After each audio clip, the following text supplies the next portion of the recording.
Hello. Now, 11A, I was told that you were just relaxing and maybe I'd given you a bit too much time to get all of your work done. Strangely, even though I gave you extra time, many of you haven't handed in your final detailed plan for your essay. So I don't know what you were doing with that wasted time. Now, I made you a promise, and the promise that if you make use of this extra study time, I'll allow you to keep having it.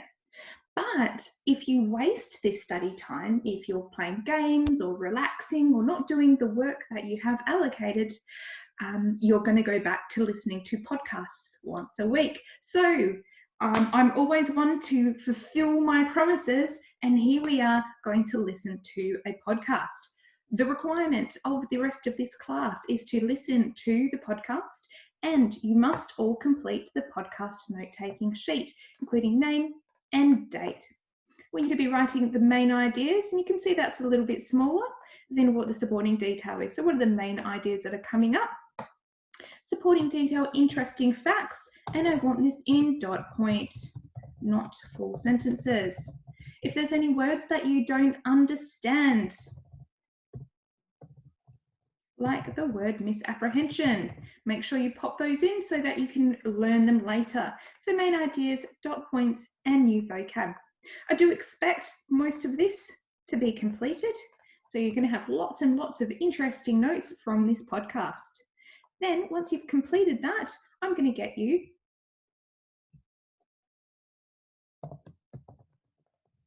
to summarize. So in this section here, I would like you to write full sentences, actually completing a summary for me. So full sentences just here, oops, that's in bold, just here, I'd like full sentences in a nice summary of at least 100 words. All of your summaries must be different so I can make sure that you have not been cheating. And I will be adding, this to your coursework. So it is actually a requirement. If you don't complete it, you'll end up getting a red mark on your sheet, which will impact what your final mark is going to be. So, as I said, make sure that you have this piece of paper. Your teacher should have given these to you, so you have them ready to go, pen in hand, and get ready to listen to the podcast. I'm not too mean, so I've only given you a 15-minute podcast, which means if you miss things, you're more than welcome to pause and start again. However, please don't do it too much. I want to make sure you're improving your ability to listen to fluent dialogue, and that's why we do these podcasts. Now, let us begin going into short stuff. So I'm just going to share that with you. Make sure it's nice and loud.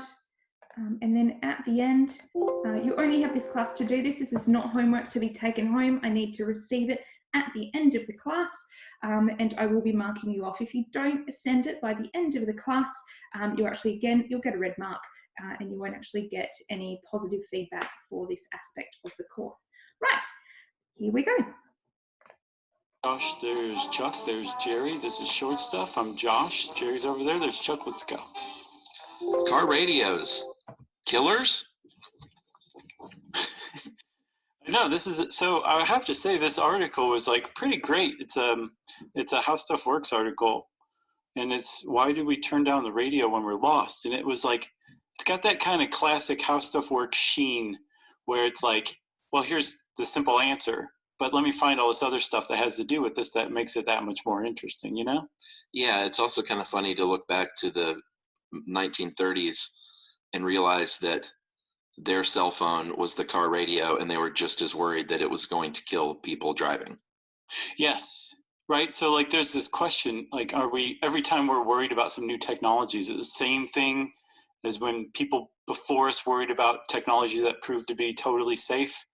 Or will we eventually hit some technology that we're like, oh, actually, no, this one doesn't qualify. It's actually way worse than everything else. And will it be radios again? Maybe they'll have another shot at being dangerous. Who knows? That's right. Well, in the early 30s, they were so worried about it, they some states fined people who put cars in their radios. Yeah. And it wasn't until about 8 years after 1930, 9 years, that they actually did some real studies, the Princeton Radio Research Project. They said, you know what, it's not a big deal to listen to a radio in your car, if anyone cares what we think. Doesn't that sound like our current times where it's like, this is dangerous, we should come up with some laws to protect ourselves against this, and then finally we're like, oh, let's actually study it and find out. Yeah, a little bit. And then now it's actually fine.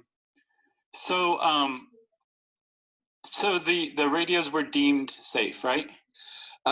They were deemed to not play a role in car accidents specifically. But the question is this: so at some point, the Society of Automotive Engineers basically said, "Hey, we've got this figured out. As long as you're not distracted for more than 15 seconds while you're driving, you're going to be just fine." Which is crazy. That's just totally untrue, right? Of course, anyone knows that these days. That 15 seconds is like a death sentence, basically, in a car. But did they sign off on radios under that 15-second rule? I don't know. I think they have now whittled that down to 2 seconds because they realize that driving 3 football fields without paying attention is actually quite dangerous, no matter what song you're listening to. Right, exactly. So I guess a car drives at 55 miles an hour, drives about a football field every 5 seconds. So yeah, 15 seconds, you can get into a lot of trouble, even at 55 miles an hour. Yeah, 2 seconds, that seems about right. Because even though you shouldn't be distracted at all, everyone is, I mean, there are things going on that you can't help but be distracted by sometimes. Did you ever take any of those, like, insurance reduction / DUI schools? No. Classes? You didn't do that? I went to that, never for DUI or anything like that. But like, you could get like a discount on your insurance if you were like a teenage driver and you went to take one of these safe driving classes. But inevitably, the instructor would just start shelling out like stories about people doing stupid stuff while they're driving. Oh yeah. And one that always stuck with me was somebody eating cereal while they're driving. And for years, I just thought that was the most bonkers thing. And then I finally saw it with my own 2 eyes, somebody else on the road eating cereal while driving down the highway during a morning commute. And it is as bonkers as you would think. It wasn't any less bonkers seeing it. I guess because there's a liquid involved. And 2 hands. That makes it different than eating something else. Well, I can drive pretty well with my knees. Are you? But I don't know if I would eat clam chowder. Can you really? I can kind of, but then I'm also like, I can freak myself out and be like, this is really, really dangerous.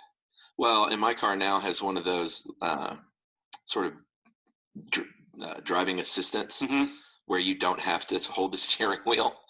And that is... But you don't even need knees. It's super freaky and makes me feel a little bit like unsafe. Right. Yeah, I have that too, where it's like you start to drift a little bit and then the car just goes, no, and like pushes you back into your lane down. It's a little creepy. It feels like your car's possessed. Yeah, basically. Or it's like a little bossy for my tastes, I think. You don't have to use that stuff. You can turn that stuff off. Yeah, I don't know if you can in the one I have, but maybe. So so here's the thing. Distracted driving is an actual thing, but radios got signed off on. Now they realize that if you are driving down the road, just listening to the radio, not like fiddling with it or messing, finding like the right track on your phone or connecting your phone via Bluetooth to your media center or whatever in your car. But if you're just listening to music, it actually helps you focus more. So not only is the radio not in and of itself, or listening to music not in and of itself distracting, it actually helps you focus and probably drive better. So bearing all that in mind, Chuck, doesn't it make sense that it is the most bizarre thing you could possibly do when you're lost and you realize you're lost, or you're really trying to concentrate on driving, that you would turn the radio down? It doesn't make any sense if you think about it on its face. What it does make is a great teaser for part 2.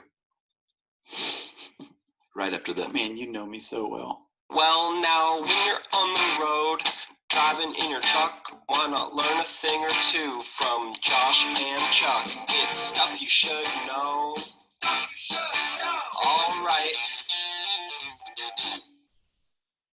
In a world where everyone is confined to their homes, society begins its largest binge watch to date. In the hallowed library of Hulu, or perhaps on a shelf of DVD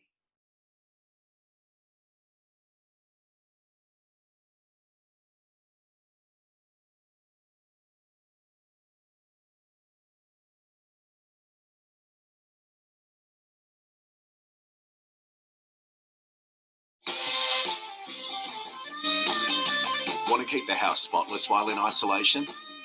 Catch has all your favourite cleaning products and a huge range of stylish footwear.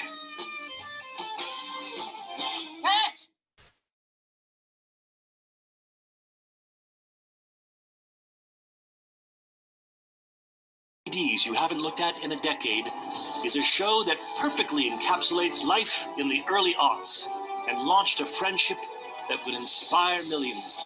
Hi, I'm Zach Braff. And I'm Donald Faison. In 2001, we starred in Scrubs, a sitcom that revealed a glimpse of what it was like to survive a medical internship.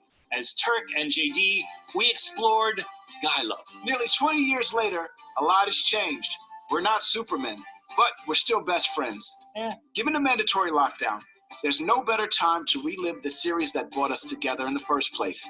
And we're doing it with a podcast. That's right, people. We're going to bring friends and crew members and fellow cast members and writers. And guess what? We're going to even invite some of you to call into the podcast and ask all the questions you want of the entire Sacred Heart staff. Join us for Fake Doctors, Real Friends on the iHeartRadio app, Apple Podcasts, and wherever you get your podcasts.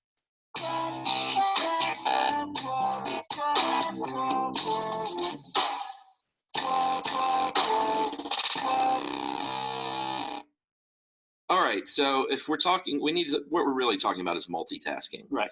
And it's pretty interesting how the human brain works. We've talked about the brain ad nauseum on the show, but just as a refresher, you've got the cerebrum. If someone's described as cerebral, that means they have pretty tight, higher cognitive functioning going on. Talking about emotion, talking about language. Sure. What's next? What about the cerebellum? That's right. That controls muscle movement, balance, stuff like that. And then you got the dumb old brain stem, which just, like if you want to breathe and blink your eyes and stuff like that and get messages between the spinal cord and the other two parts of the brain, then your brain stem is going to step up. Right. So all of these parts of the brain are kind of working in conjunction to help you do things like drive or walk around or chew gum or whatever. All of them are going to play a role either by themselves or in conjunction, more likely in conjunction with the others. And the way that you do go through life, and not just you, Chuck, or you, dear listener, but everybody, every human goes through life taking in all of the information available to us through our senses, our 5 basic senses, right? Which is touch, hearing, smell, vision, taste, and then the 6th one, our morphic field sense. That's right, seeing dead people. That's right, exactly. Or knowing when somebody's staring at the back of your head. Right. So when you get all of this information, your brain is processing it, it's encoding everything, and it's basically, while it's encoding it, because it's getting so much different stuff, and I know we've talked about this plenty of times before in past episodes, but I just still to this day find it fascinating. But the brain is basically saying, this is important, this isn't important. This I can throw away, this I need to put more focus on. And apparently the brain is capable of carrying on at least 2 tasks virtually simultaneously, but one is considered more important than the other. So you got your primary task and your secondary task. That's right. And switching back and forth between these, your brain is really good at it. It's called attention switching, but it is actually switching, and it does take time. It doesn't take long, but it can add up. And if you think that you're people like to brag about their multitasking abilities. You're not really multitasking, though. You think you are, but what you're really doing is just doing a lot of things more poorly than you would be doing. Right, exactly. Which is surprising because multitaskers are such like type A go-getters to begin with that you would think if you explain to them like, hey, you're actually doing way worse at each of these different things than you would be if you just did one at a time and completed each task, that they would take up that mantle, but I still suspect that they wouldn't, Yeah, I mean, anything over 2 is a problem for the brain such that it's not like the brain's like, all right, I'll do all 3 of these at once, but I'm going to struggle.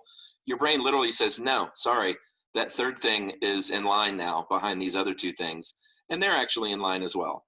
Or the brain might even just toss that third one out. Maybe. But yeah, there's got to be a primary one. There's got to be a secondary one.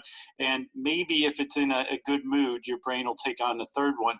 But when it switches between these things, because that's the thing, if you have two things that you're doing and you can't do them actually in parallel, what that means then is that your brain has to switch between them, right? As they kind of compete for one another, for your brain's resources with one another. And when it does that, all sorts of terrible things happen because it's not an instantaneous switch. There's a very slight delay. And in that slight delay, you can lose attention, lose concentration, our response time is eaten up. There's a whole bunch of things that kind of go south, where if we were just focusing on one thing at that moment, we would be doing much better at it. And we're doing two things instead, and we're doing both things more poorly. That's right, because if you're multitasking, your error rate increases by as much as 50%. And like we said, you're not speeding up anyway. If you're multitasking, it's doubling the amount of time it would take to do each of those things if you were just doing those things. Right. So you think you're saving time and you're not. No. So like you just said it, Chuck, you're doubling the amount of time it actually takes. Multitasking doesn't take less time. It doubles the amount of time, which is mind-boggling, ironically enough. Yeah, and you probably don't even realize this if you think you're a good multitasker, the small errors you make. And it could be dumb little things like you have to go back and retype a line of an email that you would have typed it correctly the first time had you been only doing that. Or zoning out on someone and saying, I'm sorry, will you repeat that? Because I was doing something else. You're literally, your brain is not able to.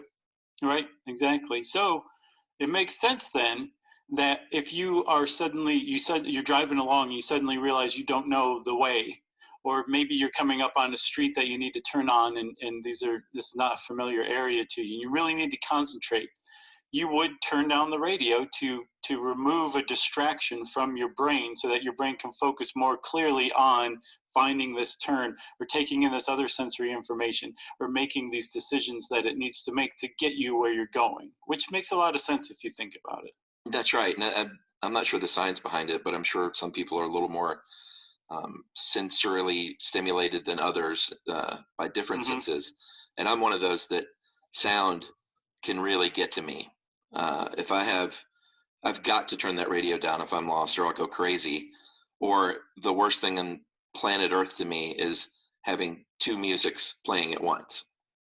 Yeah, that's terrible. Like if you have your volume on your computer and you have a tab that's playing music and you open another tab and it starts playing, it's just utter chaos. Can't do it. Nope, I'm with you, Chuck. You got anything else about turning down the radio when you're lost? No, turn it down, people. Do one thing at a time. You'll get there quicker and it'll be better. There you go.